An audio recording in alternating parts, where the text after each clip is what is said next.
네, 안녕하세요. 여러분을 환영하고 여러분에게 환영받고 싶은 국어왕 환영쌤입니다. 국어왕 환영쌤입니다.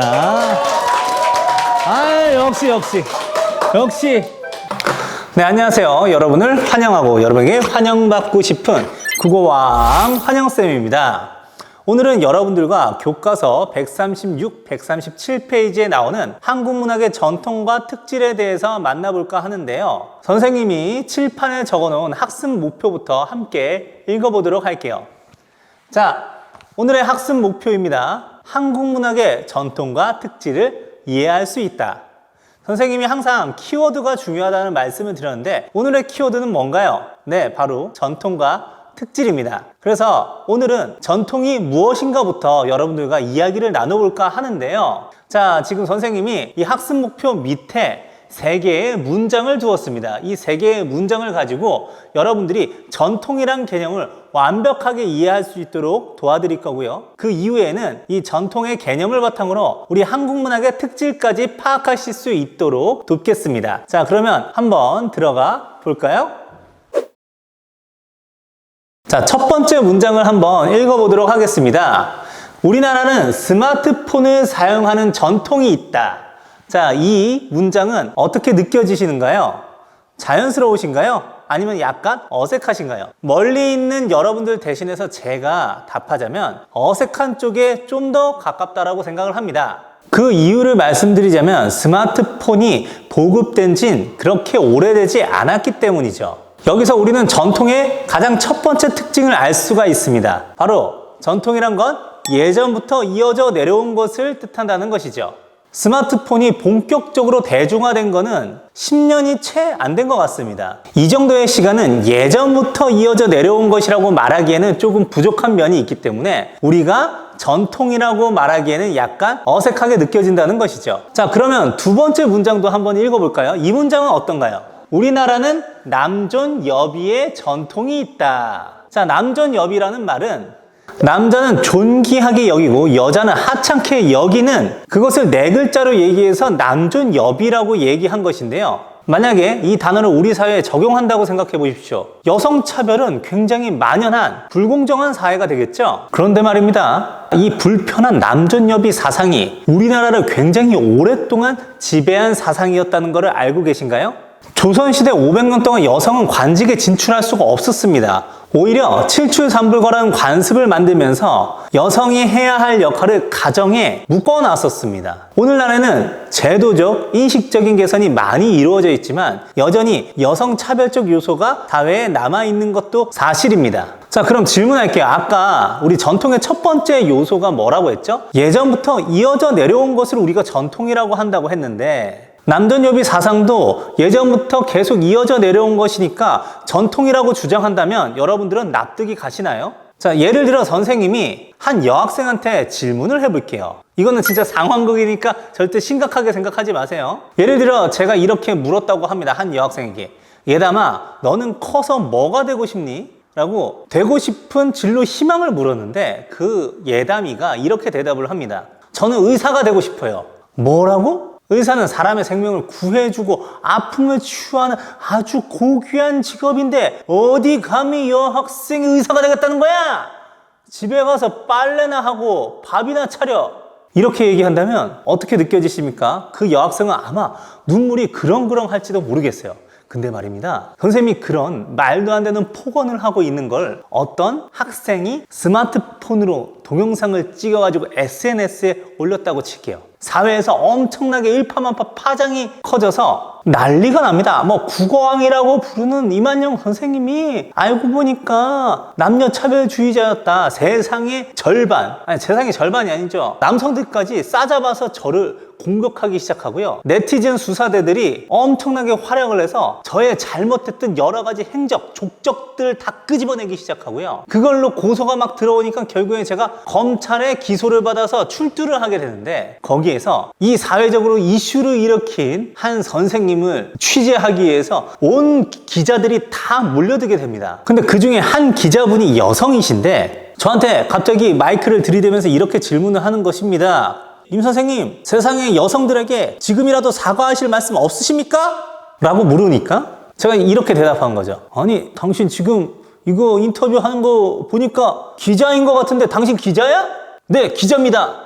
아니, 어디 감히 여자가 기자를 하겠다고 나다니나? 암탉이 울면 집안이 망한다고 했어. 집에 가서 밥이나 해. 기자 한다고 깝죽대고 나서면 세상이 망해요. 자, 이런 발언을 하니까 사람들이 다 모두 벙찌는데, 이러면 안 되겠다 싶어가지고 사람들이 이 이만영 선생님을 끌고 간단 말이에요. 이만영 선생님 끌려가면서 이렇게 계속 외칩니다. 이거 왜 이래? 남존여비 사상은 예전부터 우리나라에서 이어져 내려온 전통 중에 전통이라고. 자, 어떻습니까? 촌국도 이런 촌국이 없죠. 방금 이만영 선생님, 이만영 씨가 한 말에 여러분들 공감하십니까? 왜 공감이 안 되죠? 예전부터 이어져 내려온 건 맞잖아요. 그런데 여기에 전통의 두 번째 속성이 드러나는 것입니다. 예전부터 이어져 내려온 것이 다 전통이 되는 것이 아니고 오늘날 우리에게도 가치 있는 것이어야만 전통으로 여겨질 수 있다는 것을 말이죠. 옳지 않은 것은 당연히 버려야죠. 따라서 전통을 저는 이렇게 정의를 하도록 하겠습니다. 선생님이 밑에 하단 자막으로도 여러분께 제시를 할 테니까 여러분들 이 정의는 꼭 기억을 해주시길 바라요. 전통이라 함은 예전부터 이어져 내려온 것 중에서 현대의 문화 창조에도 기여할 수 있는 것을 말한다. 그럼 아까 이만영 씨의 행태처럼 우리가 버려야 하는 것, 예전부터 이어져 내려온 것 중에서도 우리가 버려야 하는 것을 우리는 뭐라고 할까요? 전통과 반대되는 개념으로서 폐습이라고 얘기합니다. 폐습. 그런 면에서 여성차별은 폐습이죠. 여성차별뿐만 아니고 세상의 모든 차별은 폐습입니다. 사회는 그 사회를 이루는 구성원의 재능과 노력을 통해서 발전하게 되는데 차별은 그 발전을 저해하는 요소이니 바로 폐습인 것입니다. 자, 그러면 이제 전통을 알게 하는 세 번째 문장을 만나보도록 할까요? 자, 세 번째 문장입니다.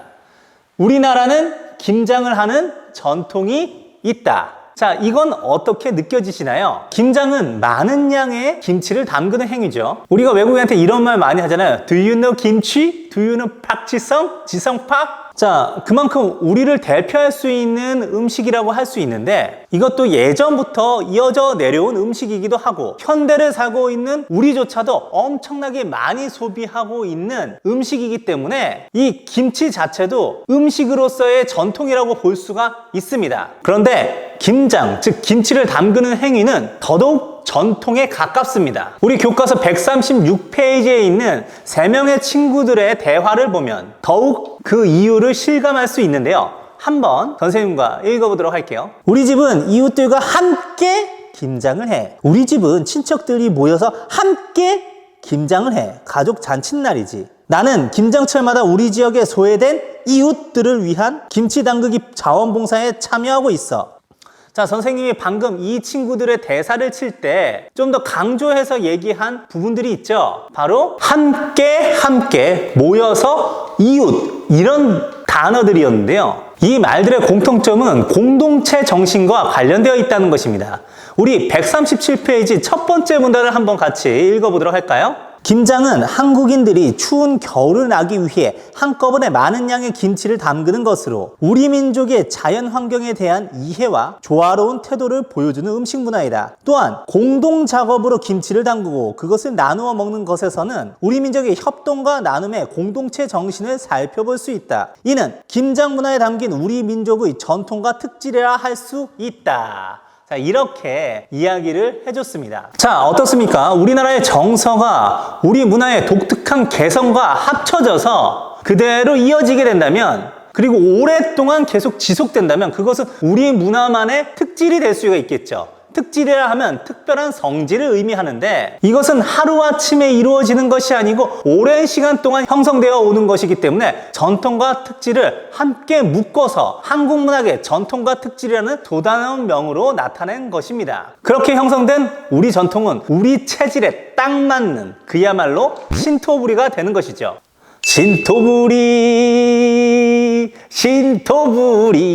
신토부리야. 이게 사실 학생들 있으면은 그래도 자연스럽게 할 수 있는데 이게 아무도 없는 데서 계속 이러려고 하니까 이것도 고역입니다. 이해해 주세요. 자, 지금까지 우리는 전통이란 무엇인가에 대해서 배워보는 시간을 가졌는데, 이제는 한국 문학의 전통이 어떤 것들이 있는지 구체적으로 종류를 알아보는 시간을 가져보도록 하죠. 사실 사람들마다 판단이 다 다를 수 있기 때문에 한국 문학의 전통을 하나로 단정 지을 수는 없지만 우리 교과서에는 대표적으로 세 가지를 얘기를 하고 있습니다. 바로 해학과 풍자, 한, 자연 친화가 바로 그것인데요. 저는 여기에 먹과 신명, 여유로운 시형식까지 더해서 총 5가지의 한국 문학의 전통에 대해서 여러분들께 알려드리려고 합니다. 이 5가지는 매우 중요하기 때문에 여러분들 꼭 기억을 해주시길 부탁드려요. 자, 제가 첫 번째로 꼽는 한국 문학의 전통은 먹과 신명입니다. 저는 이걸 오늘날의 말로 스웨그라고 얘기할 거예요. 저는 우리나라 사람들을 보면 정말 대단하다고 느끼는데 그걸 대표적으로 어디서 느끼냐면 오디션 프로그램을 볼 때마다 느낍니다. 뭐 요새 오디션 프로그램의 종류도 정말 많아졌지만 그래도 여전히 오디션 프로그램의 대표적인 포맷은 노래와 춤을 경연하는 것이 아닐까 싶어요. 그런데 1000년 전에도 우리나라 사람들은 자신의 정서, 감정들을 바로 노래와 춤으로 풀어냈습니다. 대표적인 것이 고려가요, 시조, 그리고 민요와 같은 운문문학들이죠. 노래로서 털어내고 춤으로 풀어내는 이러한 전통들이 이어져서 DNA 속에 각인되어 있었기 때문에 오디션 프로그램 에서 그렇게 재능이 넘치는 사람들이 계속 출연할 수 있었다고 생각합니다. 자, 이제 두 번째 전통에 대해서 말씀드릴 텐데요. 바로 해학과 풍자입니다. 이 해학과 풍자는 둘 다 웃음의 미의식이라는 점에서 공통점이 있는데요. 하지만 다른 점도 있습니다. 제가 여기 칠판에다가 한번 적어 볼게요. 자, 아까도 말씀드렸지만 자, 해학과 풍자는 둘 다 웃음과 관련되어 있어요. 웃음을 유발하는데요. 어떤 부분에서 차이점이 있냐면 해학은 긴장을 해소시켜주는 반면에 오히려 그 순간만큼에는 풍자의 경우 긴장을 유발한다라는 차이점을 가지고 있습니다. 하나씩 선생님이 여러분들께 설명을 해보도록 할게요. 선생님은 말이에요. 사실 지금 눈을 감고도 수업을 할 수 있을 만큼 수업에 굉장히 능숙해졌어요. 그런데 선생님도 사실 사회 초년생이었던 시절이 있어서 눈을 뜨고 있는데도 내가 무슨 말을 하는지 모를 만큼 수업을 못하던 적도 있었습니다. 그때가 언제냐면 2006년도였어요. 제가 졸업하자마자 어떤 학원에 가게 돼서 거기서 강의를 하게 됐는데 말이죠. 그때는 초등학교 5학년부터 고등학교 3학년까지 새벽 2시까지 내내 수업을 가르쳤습니다. 그때는 수업에 능숙하지 못하는데 가르쳐야 할 내용들은 너무 많으니까 그렇게 늦게 퇴근한 다음에도 맨날 그 다음날의 수업을 준비하기 위해서 수업 연구를 다음날 해 뜰 때까지 계속했어요. 해가 뜨고 나면 겨우겨우 다음날의 수업 준비를 마치고 정오가 돼서 다시 일어나서 새벽 2시까지 또 가르치고 또 준비하고 이 과정을 반복을 했는데 그러다 보니까 사람이 매일 긴장되어 있고 스트레스의 연속이었습니다. 그런데 언젠가 토요일 저녁 6시에 무한도전이라고 하는 프로그램을 보게 됐는데 그때 정영돈과 정준하가 풀장에서 튜브를 타고 앞으로 나가기 위해서 팔을 접고 있는데 둘 다 무게가 많이 나가다 보니까 시소처럼 이렇게 튜브가 제자리에서 뒤뚱뒤뚱 거리기만 하고 앞으로 나아가지 못하는 모습을 봤어요. 근데 그게 너무 웃긴 겁니다.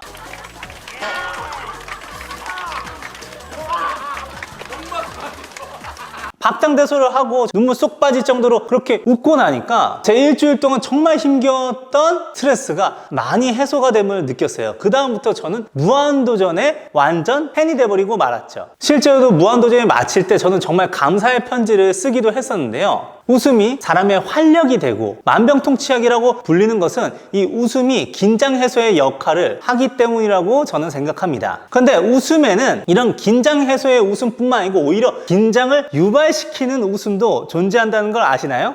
예를 하나 들어볼게요. 이게 사실 저작권에 될지 안 될지 모르겠지만 어찌됐건 출처를 밝히고 올리도록 하겠습니다. 지금으로부터 7, 8년 전에 KBS의 개그 콘서트에서 용감한 녀석들이라고 하는 코너가 있었는데 일단 백문이 불여일견이라고 지금 한번 보시죠. 성광, 너의 용감함을 보여줘. 오케이. KBS 개콘 여자 PD 진짜 못생겼어. 농담 아니야? 농담 아니야? 이제 나는 이름 하나로 나의 용감함을 보여주지. 잘 들어. 이명박. 용감 아니었었어요. 짜잔! 잘 보셨나요? 이 코너의 제목이 왜 용감한 녀석들인지 여러분들 조금은 감이 오시죠? 이 코너는 사람들에게 웃음도 좋지만 긴장감도 주기 때문입니다. 보셔서 아시다시피 이 사람들의 개그의 주요 대상은 사회적으로 높은 위치에 있는 분들이에요. 방금 이 개그 콘서트의 프로그램의 PD라든가 아니면 현직에 가장 강한 권력을 가지고 있는 현직 대통령의 한자를 언급하기도 하죠. 그런데 왜 이 웃음에는 긴장이 있을까요? 바로 비판이 담겨 있기 때문입니다. 그것도 힘이 있는 사람들에 대한 비판이 말이죠.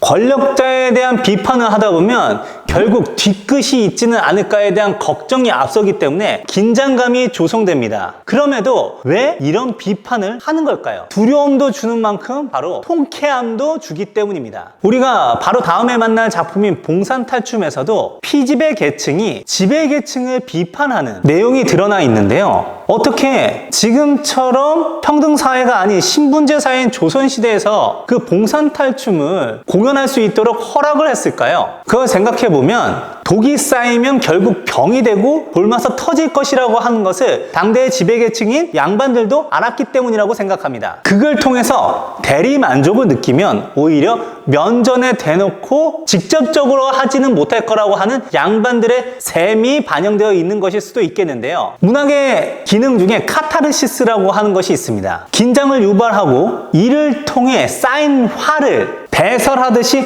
날려버리면 통쾌함을 주는 이치인 것이죠. 풍자는 그러한 점에서 카타르시스하고 매우 유사합니다. 자, 이렇게 여러분들에게 해학과 풍자에 대해서 말씀을 드렸는데요. 이 두 가지 다른 기능을 하는 웃음의 미학에 대해서 여러분들이 잘 이해하신다면 문학이 주는 유용성, 즉 효용성에 대해서도 여러분들이 실감하실 수 있으실 겁니다. 자, 이제 여러분에게 세 번째로 알려드릴 우리나라의 전통은 바로 한의 정서입니다. 자, 한의 정서인데 이 한의 정서는 딱 한 글자로만 쓸 수 있으니까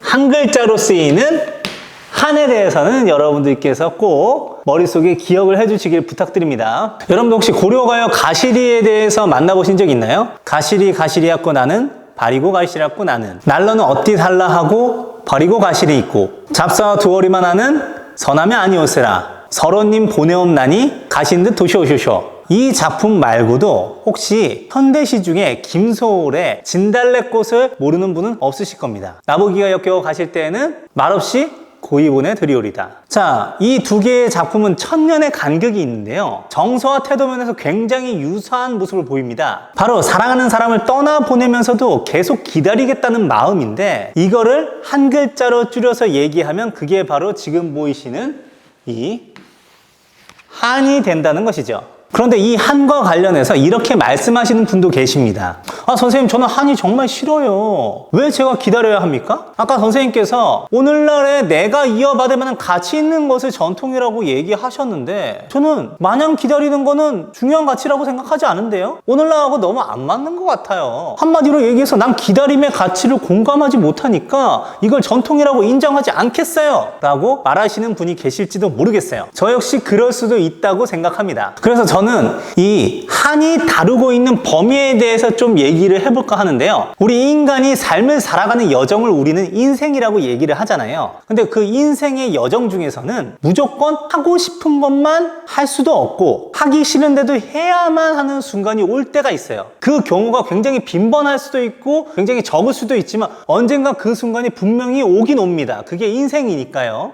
예를 들어 여러분들의 부모님께서 자신의 적성에 맞지 않은 직업을 계속 하느라 굉장히 고민하시고 힘들어 하시면서도 여러분을 양육하기 위해서 벌이를 벌기 위해서 끝까지 일을 해야 하는 경우도 있습니다. 이러한 모든 경우가 사실은 한에 해당하는 거예요. 한은 필연적으로 사랑과 인내라는 속성이 함께 있는데요. 한은 복합 감정이기 때문에 이 두 가지 중에 어느 하나라도 없으면 형성되기가 쉽지 않습니다. 즉, 사랑이라는 이유 때문에 어려운 일을 감내해야 되는 것, 그것이 바로 한이라고 볼 수가 있는데요. 한에는 필연적으로 사랑과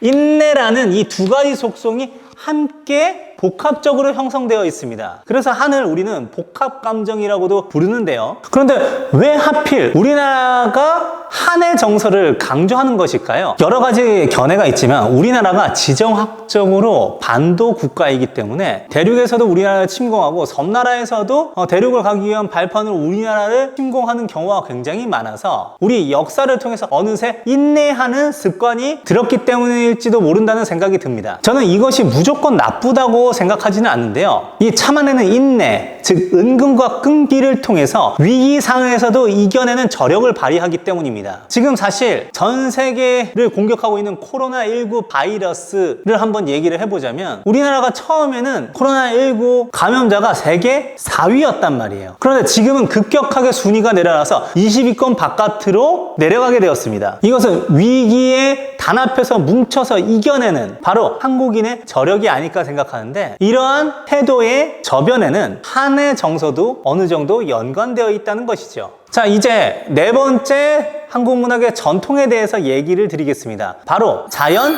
친화입니다. 여러분들 등산 다들 한 번쯤은 해보셨죠? 계속 산을 올라가다 보면 산 중턱쯤에 그리고 풍경도 굉장히 좋은 곳에 우리가 쉬어갈 수 있을 만한 우리나라 고유의 건축물이 있는데 그것이 바로 정자입니다. 근데 이 건축물에는 자연 친화의 특성이 잘 반영되어 있는 것 같아요. 우리가 현대 건축물들을 보면은 자연과 건물 사이에 벽으로 단절되어 있지만 이 정자에는 벽은 없고 기둥만 있어요. 기둥 사이사이에 공간이 다 열려 있어 출입도 굉장히 자유롭고 자연 풍광을 더 크게 만나볼 수 있습니다. 자, 지금부터 제가 시조를 하나 써볼 텐데요. 여러분들도 같이 살펴봐 주시길 바랍니다. 정령하여 초려상단 지어내니 나 한 칸, 다 한 칸, 청풍 한 칸 맡겨두고 강산은 드릴 데 없어 불러두고 보리라. 자, 이 시조를 여러분들께 적어 드렸는데 이렇게 자연을 아예 집에다 두고 모셔두고 함께 산다는 물화일체의 사상은 우리 문학에서 굉장히 오랫동안 사랑받았던 주제이고 또 자연보호, 환경보호가 화두로 떠오르는 오늘날에도 우리가 이어받아야 할 전통임에 틀림없다는 생각이 듭니다. 자, 이제 마지막 전통인데요. 바로 5번째 전통, 여유로운 시 형식입니다. 여러분들 혹시 정형시라고 아세요? 정해진 형식이 있는 시라고 하는데 우리 문학에서 대표적인 정형시라고 할 수 있는 거는 한시와 시조가 있습니다. 근데 한시는 원래 발생한 곳이 중국이고 우리말로 읊을 수 있는 형식이 아니기 때문에 우리말 노래에서 오늘까지도 굉장히 많은 사랑을 받고 있는 노래인 시조를 예로 이 여유로운 시 형식에 대해서 이야기를 드릴까 합니다. 시조의 가장 기본형이라고 불릴 수 있는 평시조는 세 줄로 되어 있는데요. 초장, 중장, 종장으로 되어 있는데 이 초장, 중장, 종장이 모두 사음보, 네 마디로서 반복된다는 것이 시조의 굉장히 중요한 형식입니다. 음보율의 형식으로 고정되어 있는 것이고요. 음수율로 따졌을 때도 기본적으로는 3글자 내지는 4글자의 3, 4조 혹은 4, 4조의 음수율을 정해진 형식으로 가지고 있어요. 그런데 우리말 노래에서 가장 정형성이 강하다라고 불리는 시조조차도 어느 정도의 여유를 가지고 있습니다. 바로 글자 수에서 여유를 가지고 있는데요. 선생님하고 한번 만나보도록 할까요? 지금 제가 시조를 적었으니까 이 시조를 가지고 한번 해보도록 하겠습니다. 자, 이게 또 4마디, 4마디, 4마디 이렇게 음보율이 4마디 사음보가 반복되는 것은 맞지만 지금 여기에서 글자 수를 보시면요 3글자, 4글자, 4글자, 4글자 기본적으로 3, 4조, 4, 4조를 하고 있죠. 3, 3, 4, 4 그런데 여기를 잘 보시길 바랍니다. 3, 5, 4, 3입니다. 기본적으로 3글자, 4글자를 가지고 있긴 하지만 간혹가다 5글자가 나올 때도 있고 심지어 이 종장의 2번째 마디에서는 7글자도 쏠쏠히 보이는 모습을 보여요. 이런 거를 우리가 뭐라고 얘기하냐면 여유로운 시 형식, 다른 말로는 가변적 음보율이라고 얘기를 하는데요. 자, 가변적 음보율이라고 얘기할 때 헷갈리시면 안 되는 게 이 음보가 변하는 것이 가능하다는 얘기가 아니고요. 보통 하나의 음보에 들어가는 글자 수가 변하는 것이 가능하다는 의미입니다. 다시 한번 말씀드릴게요. 가변적 음보율은 하나의 음보 속에 들어가 있는 글자 수가 어느 정도 여유를 가져서 변할 수 있다는 얘기예요. 그러면 완벽하게 왜 음수율을 고정하지 않냐? 음수율을 고정했을 때는 이 고정된 형식이 주는 깔끔함과 그 절제미라는 것도 분명히 존재합니다. 하지만 글자 수에 여유를 주는, 즉 시 형식에 여유를 주면 창작에 있어서 훨씬 더 큰 자유도를 부여합니다. 즉 주제를 구현하는데 여유로운 시 형식이 훨씬 더 수월하기 때문에 그러한 자유로움의 스웨그가 우리 시문학에서는 존재한다는 것이죠. 자, 이렇게 우리의 문학, 한국 문학의 5개의 전통에 대해서 여러분께 소개를 해드렸는데요. 그럼 이 가치 있고 좋은 전통을 우리는 어떻게 이어받고 계승해서 발전시킬 것인가에 대한 책임은 바로 우리 현대를 살아가는 우리에게 있습니다. 그래서 그 태도에 대해서 137페이지의 마지막 문단에서 이야기를 하고 있는데 한번 읽어보도록 할게요. 한국 문학의 전통과 특질에 대해 이해하는 것은 오늘날 한국 문학을 생산하고 수용하여 내일의 한국 문학을 창의적으로 발전시키는 데 밑거름이 된다. 그러므로 우리는 한국 문학의 전통과 특질을 우리 민족만의 고유한 것으로서 잘 보존하여 계승하고 발전시키는 노력을 해야 할 것이다. 자, 이렇게 마무리를 했는데 선생님이 여러분에게 전통을 계승할 수 있는 구체적인 방법 하나를 말씀을 드리도록 하겠습니다. 여러분들 문화 4대주의라고 아시나요? 바로 선진국의 문화가 우리 것보다 더 우월하다고 생각해서 무조건 따르고 추종하는 행태를 말하는데요. 이런 경향이 분명히 우리나라에서도 있다고 생각합니다. 예를 들면 여러분들 티셔츠를 봤을 때 I love New York이라고 알파벳으로 적혀져 있는 T하고 나는 한국 정말 사랑해 라고 한글로 적혀져 있는 T하고 그 T 하나만 청바지하고 같이 걸쳐가지고 갔을 때 어떤 옷을 더 입고 싶으세요? 물론 개인의 취향으로서 디자인이 개취라서 I love 뉴욕 쪽을 손을 들어주는 경우도 있겠지만 문화 4대주의 때문에 I love 뉴욕을 선택하는 경우도 있을 수가 있습니다. 자, 제가 여담이지만 그냥 한마디 하고 오늘 마무리를 하도록 할 텐데요. 남녀가 소개팅을 했다고 합니다. 근데 여성이 자기는 향기에 굉장히 민감해서 특정한 향을 굉장히 좋아해요 라고 얘기하니까 어떤 향 좋아하신대요? 라고 남자분이 물었습니다. 그러니까 여성분이 이렇게 대답했어요. 전 시나몬 향요. 계피향 좋아하시는구나. 아니요, 시나몬 향요. 이렇게 우스갯거리로 얘기할 수 있는 이야기거리가 있고요. 이건 실제로 제가 현실에서 목격한 얘기인데 제가 강남 근처에서 이렇게 돌아다니다가 어느 카페를 하나 들어갔습니다. 카페에 보면 차림표가 이렇게 있고 거기에 커피라든가 차라든가 그리고 같이 먹을 수 있는 다과류의 과자나 빵 같은 게 이렇게 목록들이 이렇게 나와 있었단 말이에요. 근데 거기에 어떤 하나의 빵을 봤어요. 그 빵의 이름은 바로 스윗 레드빈 브레드였습니다. 여러분들 이 스윗 레드빈 브레드가 그때 한 5,000원 주고 팔았던 걸로 제가 기억하고 있는데 물론 카페는 자릿세도 있지만 너무 과하다 싶었지만 이게 무슨 빵인가 싶어가지고 제가 시켜 먹었거든요. 근데 그 빵이 무슨 빵인지 여러분들 아십니까? 네, 바로 단팥빵이었습니다. 그걸 그렇게 굳이 바꿔가지고 적어 놓은 거예요. 왜 그럴까요? 우리는 혹시 이것이 문화 4대주의에 빠져서 뭔가 있어 보이려고 하는 허영심에서 비롯된 것은 아닐까에 대한 생각도 해봐야 된다는 것이죠. 선진국의 문화가 무조건 좋은 것이 아니고 우리에게 맞는 우리의 좋은 전통도 분명히 있다면 그것을 소중하게 여기고 아껴서 잘 계승하여 발전시키는 것도 이 나라를 살아가는 국민으로서의 우리의 자세가 아닌가 싶습니다. 그래서 남의 것을 아무런 비판 없이 맹목적으로 따르는 태도를 지향하고 우리의 것도 아끼고 우리의 가치를 계승할 수 있는 자세를 가지자고 우리 서삼고 친구들에게 이야기를 하고 싶네요. 그렇게 함으로써 우리나라를 더욱 발전시키고 자랑스럽게 만드는 우리 서울삼육고등학교 학생 여러분이 되길 바라면서 오늘의 수업 마치도록 하겠습니다. 지금까지 여러분을 환영하고 여러분에게 환영받고 싶은 국어왕 환영쌤이었습니다. 감사합니다. 다음 시간에 만나요.